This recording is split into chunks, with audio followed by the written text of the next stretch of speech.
Welcome to Surthrival, the podcast about befriending grief. I'm your host, Stacia Gaines, and I am excited to welcome you back to this series about remembrance. We kicked off this series with my daughter talking about, she and I having a conversation about remembering her dad and my husband.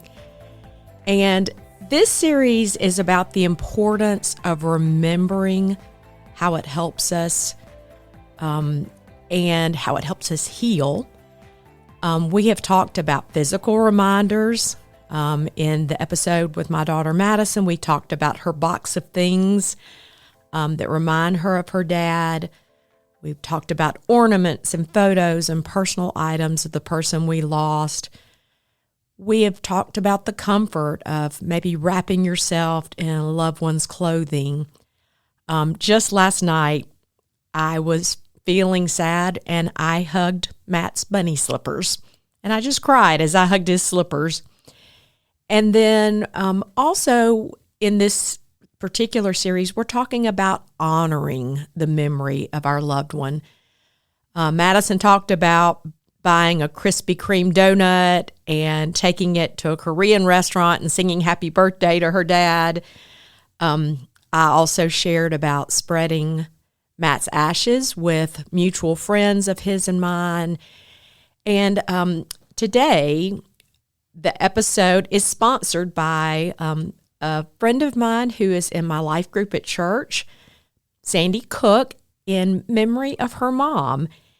And Sandy says, "Mother always seemed to know how to be a comforting presence, as well as to know what to say or to say nothing.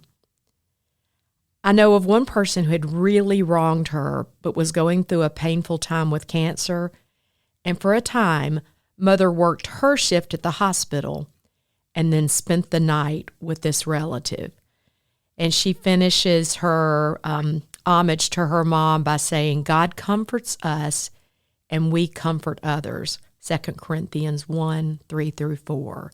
So Sandy, thank you for sponsoring this episode of Surthrival and remembering your mom. So I am excited to introduce you all to Charlotte Cushing Clearey. Charlotte is actually the oldest sister of my friend Connie Cushing, who is my oldest friend and one of my dearest friends. Charlotte and I got to know each other when her dad, Harold Cushing, was pastor of First Baptist Andalusia, and my dad, Harold Sinclair, was minister of music in Andalusia. So we go back, but Charlotte was the older sister who let us play in her closet. And Charlotte, I'm so glad to introduce you to the audience of Surthrival. So tell us a little bit more about yourself. Well, as Stacia just said, I'm a preacher's kid, so that's always been one of my titles. For many, many years, I was able to say I'm a missionary, and that brought me great joy. When I was a small child, I really felt like God said He wanted me to be a missionary. And so in my late 20s, after I got married and had a baby, we moved to Africa and lived there 33 years in 5 different countries. Learning language and culture everywhere we went. And that was really my identity. And I learned a lot about it when that was too much, maybe my identity. When I lost that identity, when we took early retirement in 2016 and returned to the U.S. So Tim and I had Matt when we went to Africa the first time. He was 8 months old. And then we had 2 daughters born to us there. So Matt, Joy, and Sarah are my 3 adult children. And nobody's married, so I'm not a grandmother, but I enjoy watching them and their lives develop. But First, my life changed drastically in 2016 when we returned here to Montgomery because my mom and dad were here, and my mom was in the latter stages of Parkinson's. And my sweet husband, Tim, said, well, we have all four parents. His were in North Carolina, but your mom is doing the worst of the four, so let's go to Montgomery. Mm. So we settled in Montgomery and began the process of trying to remember how to be American after 33 years of being African. So, yeah. Then, let's see. My mom passed away in 2019, and that was really significant because we've been a close family, and I'm so thankful for who she is and her influence in my life. And then 3 years after that, very unexpectedly, my husband went out to play golf and didn't come home. And he had collapse of a massive heart attack on the golf course. No heart history problems. His parents were 93 and 97. And honestly, I really thought he'd live to be 100. So it was quite a shock to that Saturday of November 5th of 2022 to know he was not coming back. So, yeah, that's who. So my identity's changed from missionary to now widow, and all those different labels have helped me remember that ultimately I'm a daughter of the King, and I'm really, really thankful that is a steady title that doesn't change. Amen. Yeah. Yeah. So your loss with your mom, you knew, I mean, when somebody's going down the road of Parkinson's, you know, it's kind of a steady and slow and painful decline. And then with your husband, it was very sudden and unexpected. Can you talk a little bit about how you handled each loss differently? I know they were different relationships, but they were also kind of different situations. What were some of the differences between the two? I think like you said, we knew my mom's was coming, but in the final days it was still so difficult. And I remember waking up every morning and starting to cry because I thought she's really gone. And there is something about your mom, I think. People say you always miss your mom, and so many times I wish I could ask her something or tell her something. But watching my dad grieve, I think, was challenging because a almost 70-year marriage is such a significant thing. And your mom was a delightful person. I mean, like really she just had the best laugh, and she was just a wonderful hostess and just warm and kind. So that must have left just a huge hole in your family. Yeah, it really did. And I think every time my sisters and I do anything hostess related, we always think, okay, Mom, what would Mom do? And let's see if we can do it, and I'm thankful for that wonderful example. She was comfortable with everyone. She just made everyone feel so welcome in her circle. One of my friends really blessed me by saying that her mom, our moms were friends in college, and so she said her mom always loved the way my mom would walk into a room and go, "Hey, y'all," and you do the same thing, Charlotte. Oh. That was really, really sweet. So that's one of the ways you remember and honor your mom is all three of you, whenever you're hosting something, you think about the example of your mom and how she would do it because she set such a great example. Yeah, she really did. And one of the fun things for me coming back to Montgomery has been that for years my mom taught conversational English, a program our church has once a week, and um, it brought her so much joy to teach to internationals. And she had such a love for the world and cultures of the world and traveled a lot. And so then now I'm a part of that program. Actually, 3 days a week, I teach, and that has really filled a hole. But it's also been a really sweet connection to my mom, because I feel like, wow, I'm doing what she did, when she was my age, and it's very special. And your mom and dad also served as missionaries for a time, did they not? They did, and it was such a dream come true, really, for them. All of their pastoral life, my dad was such a supporter of missions, and really had asked God about, was God calling him, even as a young man in his early 20s when he was at seminary.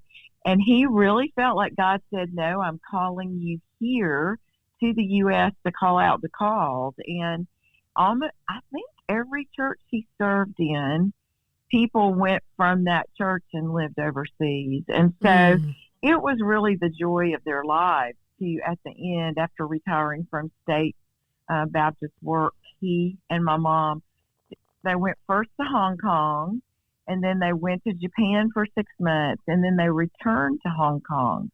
And those experiences just really filled their life with great joy, and they saw lots of fruit from it as well. So yeah, that's a neat, connection to have with them. Yeah.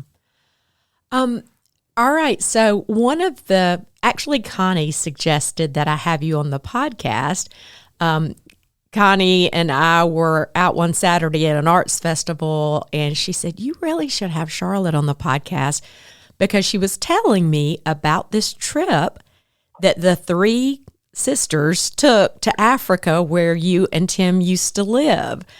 And I thought that was such a beautiful display of, remembering the times with Tim, but also remembering, as an expat myself, having lived in China for 5 years, I do know, like, when you move back to the States, even though mine was a much shorter period, there's a grief and a loss that happens when you leave a place where you've lived and served, and you miss the culture. There's grief and loss over that move. So I would love for you to share with us kind of how that trip transpired, what you planned for the 3 of you to do, and how that helped with your healing, and maybe served to make memories for the 3 of you. Yeah, it was really, really an amazing trip. And I think we didn't think we were really going to pull it off. We started planning it actually for 2024, because that year, I'm going to tell our ages, we turned 60, 65, and 70. And so we thought, well, that we should do something really big, So that was the biggest thing we could think of, was to go to Africa. Since we left in 2016, I had not returned. Tim had gone back to 2 different countries. And one time the doctor that took him to Niger came back and said, I took him home, but I had to bring him back to America, because he could just see how at home Tim was there. But anyway, so we started planning, and of course, with our dad being 94, we knew anything could happen, but we just kept paying money and, and getting ready. And Jama had never gotten to visit us over there. But Connie had come several times. I wanted it to be something that was familiar enough that I didn't feel like a stranger, but I also wanted Connie to do something she hadn't done. But I wanted Jama said, well, I really want to see places you've lived, not just pick any random place in Africa. So I worked with a travel group that's actually a Christian travel group that had started when we were there. And I just didn't even check with anybody else. But anyway, I kind of planned the trip. But we went to a small private game park in Zimbabwe, which is the country we lived in the longest for 11 years. And that's where my two daughters were born. And I think it's the heart of my heart for Africa, really. And it's the home of Victoria Falls. So we also flew to see Victoria Falls. And then we ended up in Cape Town and Connie had never been there, and it's in South Africa, and just beautiful, and even in the winter, beautiful, and very different, big city, but also all this fabulous nature. So the trip, we really didn't, it wasn't a mission trip, it was strictly touring, and I didn't really try to see who I could see. It was really about places and going with my sisters. I told people ahead of time, I had no idea how I would feel going back. I just had no idea. I'd never lived in Africa without Tim. Right. I just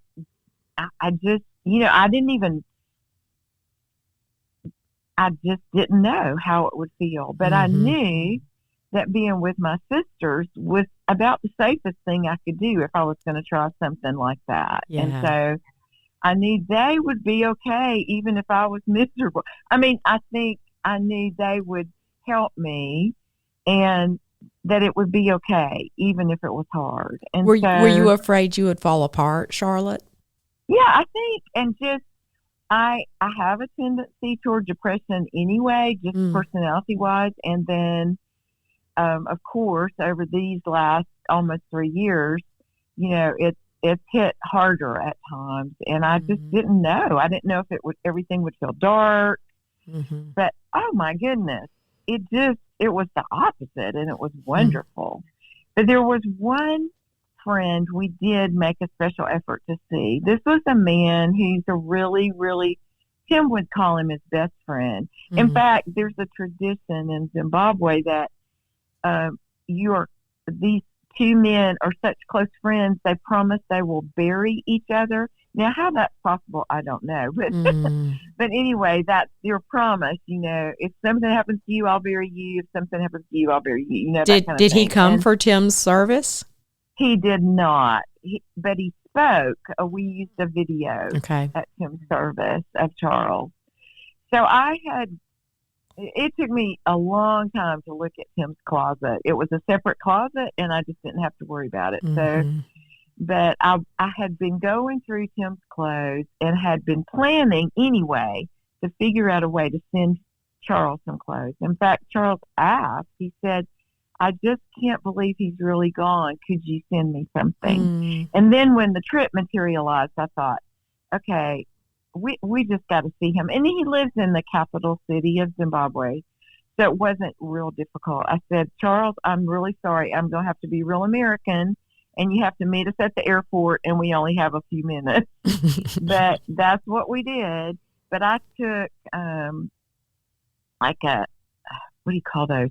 The traveling suit bag of clothes, of Tim's clothes, suits and pants, because they were really close to the same size. And then he asked for one of Tim's Bibles, and I had to really think about that one, but I counted out, and I had enough for each of the three children, but for me to hold on to one and for me to give Charles one. And I asked my three children, and they were all good with me doing that because they all know him. They grew up knowing him, and so that was the only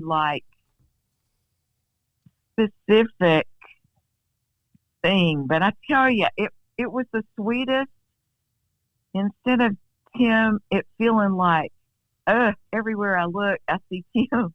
It just felt like a blanket, like he was just with me everywhere I went in a really sweet, not weird, but just a sweet way. And I felt so free while I was there. And I still don't really know what exactly I mean by that.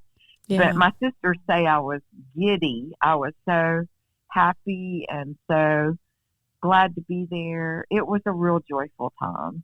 I'm really, really glad we went. Oh, I love that, and how you shared that this friend was close enough to ask if he could have some of those clothes. Yes, yes.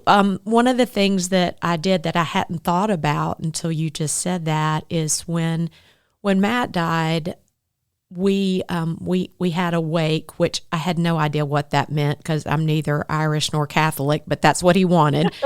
But which meant we just kind of gathered at my house, and right before the gathering, I pulled out all of Matt's ties, and I gave I them to love the that. men that night. But there were a Yes. whole bunch left, and so the next day at the service, I allowed his former students who were there and who were male to choose a tie, and they wore the Yes. ties when they sang For Good in the service. And I will still from time to time get a picture of somebody wearing one of Matt's ties. Yes. And that is it's so comforting to see an item so personal that somebody else is still valuing and using. It means That's a right. lot. And it's really, to me, sweeter than having it stacked up in a closet. Mm-hmm. And we did the same thing. We gave a year ago. Both of Tim's parents passed within a couple of years of his death, and less than 2 years. So his siblings, my husband's siblings, lost 3 of 5 family members within less than 2.5 years. But so last July, a year ago, my children and I went to North Carolina to remember his parents, and we had ties. I gave to all his cousins, but we had given to some really close friends as well. I think that's wonderful. Yeah. I think we do. I think it increased.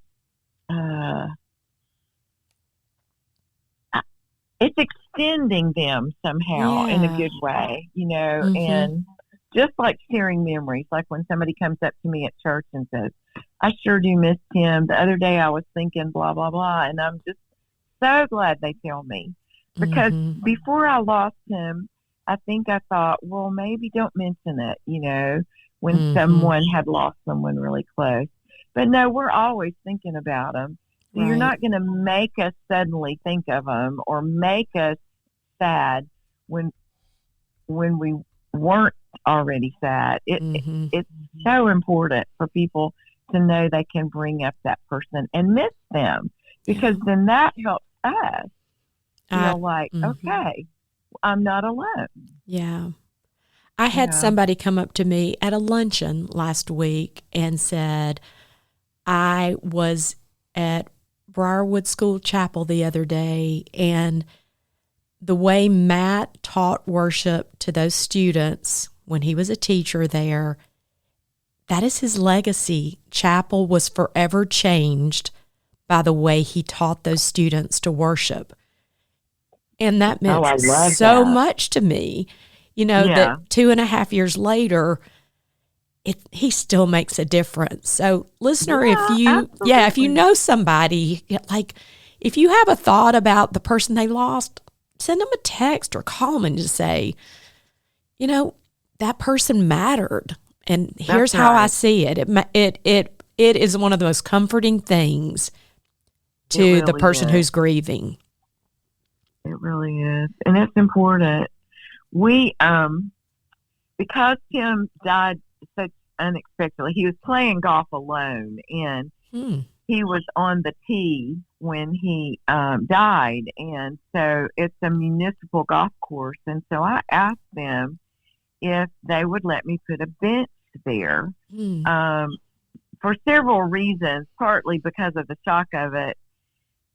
We didn't have a burial plot, but my dad did in Andalusia, where, we both lived, and you and I, Stacia, lived. But Tim had never lived there, but that's where he's buried, because I couldn't. I just couldn't make the decision, and it was easy to make that one. And so, anyway, I wanted a place closer, and so I put this beautiful bench at the golf course, and I put a very small granite marker that's flush with the ground that has his name, the day he died, and to live as Christ, to die as gain. Well, my pastor, because it's a real cheap golf course, it's municipal, my pastor, the staff, a lot of them play golf out there. He will send me a picture when he's at the golf course. And he always tells me that he hits his best shot from that tee. Oh. But it's just, and the year after Tim passed, we were able to dedicate the bench. The golf course let us come on the golf course just before sunset. And I mean, like 30 or 40 people came. It was really, and it's just helpful to me to have other people remember, just like what you're saying. Sorry, I think I'm rambling. No, not at all. Not at all. Like, I love that. And do you ever just go and sit there? Do you ever go and visit? Yeah. Not as often as I thought I might, but because I'm coming up on the anniversary in just a couple of months, I'm already thinking, yeah, that's something I want to do on the day and that kind of thing. But I've gone with each of my children. A really sweet friend was leaving town, and she said, this is how she said it. She's from China, but she's a beautiful Christian, and she said, I want to go visit Tim before I leave. And so we went and talked about Tim, and there's something nice about that tangible something. Yeah. I ordered 8 months ago the marker for the cemetery in Andalusia, and it apparently takes forever because it does. I still don't have it. But it's hard to figure that out. Now, a lady in our church who has a ministry to widows gave me a beautiful box that's bigger than, I guess it's 11 by 15 or something like that. But I've got all the cards people gave me and several different. It's been nice to have that collection of things that I can look back at. Yeah, I have a friend who gave me a box for the cards. I would not have thought about that. No. And I think on the anniversary, the first anniversary of Matt's death, I actually read through them all again. Yeah, I did too. I did the same thing. I did call them a little bit, and if they were just kind of generic, I went ahead and, decided I could live without them. But cards and letters, especially those that come in the mail, they mean so much. I don't know, and I would get a letter months later and just said, I was thinking about you. I just wanted you to know I'm praying for you and I care about you. There's no expiration on grief. So keep caring. And it's unexplainable really when it's going to jump out at you. I forgot what do they call it in grief share. I think they call it grief attacks or something. But when you just suddenly either have a memory or suddenly just are having a sad day and you can't even link it to anything in particular. But with Tim's parents passing, his siblings, packed up everything, and it's taken me months, really a year, to get that stuff that they set aside for me. And so a friend brought it down from North Carolina, and as I went through the boxes, one of the things I found was Tim's mom had saved every card that people had sent them when Tim died. And so now I've got those cards, and I'm going to take some time and look at them, because a lot of them are from missionaries that wanted to reach out to his parents and say, we love Tim. And so, cards, and for people like me who love words and words of affirmation, that's a very special thing. Oh, Charlotte, this has been such a great conversation. Are there any other words of encouragement or wisdom you would give to the listeners regarding how to remember well?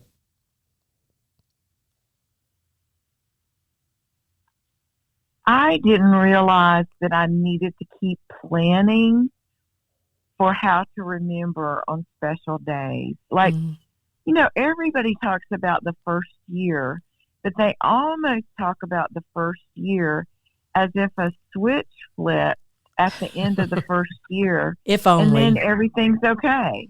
If only. But no, yeah. Every holiday, every birthday, every time our wedding anniversary rolls around, all those things, they're still happening every year. And the kids and we've really worked on things like, let's see, for Tim's birthday, it's in June. And so Joy and Sarah and Matt wasn't able to be with us, but we called him. But we did some things that he liked to do. And it was funny because he wasn't with us, but I can't remember. We tried to eat. I took them to a steak place. I don't even eat steak. I just don't enjoy it. But they love it, and he loved it. So we went to a steak place. I love we played that. cards. We, blah, blah, blah. Yeah. So I think remembering, man, it's made me want to try to remember dates of death for people because that's significant to me when people say, I think it was right around this time that Tim passed away. And I go, yep. Yeah. And time gets away from all of us, and we think it's been a year or two when it's actually been 3. But it's just good to remember. I still have to, I think, plan those days. One of my friends said he I think it's his wedding anniversary, that he goes back through old love letters and things like that. But I think in this very fast-paced world we live in, I tried last year, for example, the day of Tim's death. I tried to go ahead and teach. I taught my classes because I have a kind of a compartmentalized kind of brain, but I really regretted it because I was not really there. Right. But I was doing it. But I also couldn't fully devote myself to remembering. So I think this year I'm just gonna not teach that day, and I'm gonna remember, whether it's to go to the golf bench, the bench at the golf course, or go.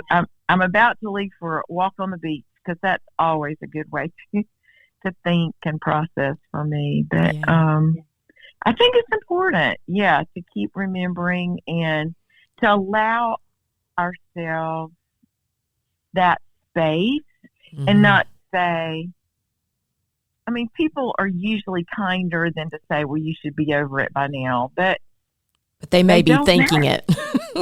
Yeah, and they don't know. They don't know. It hasn't happened to them. And we need to all, and it's different for different people, and people grieving. My children have grieved way differently than I have. Sure.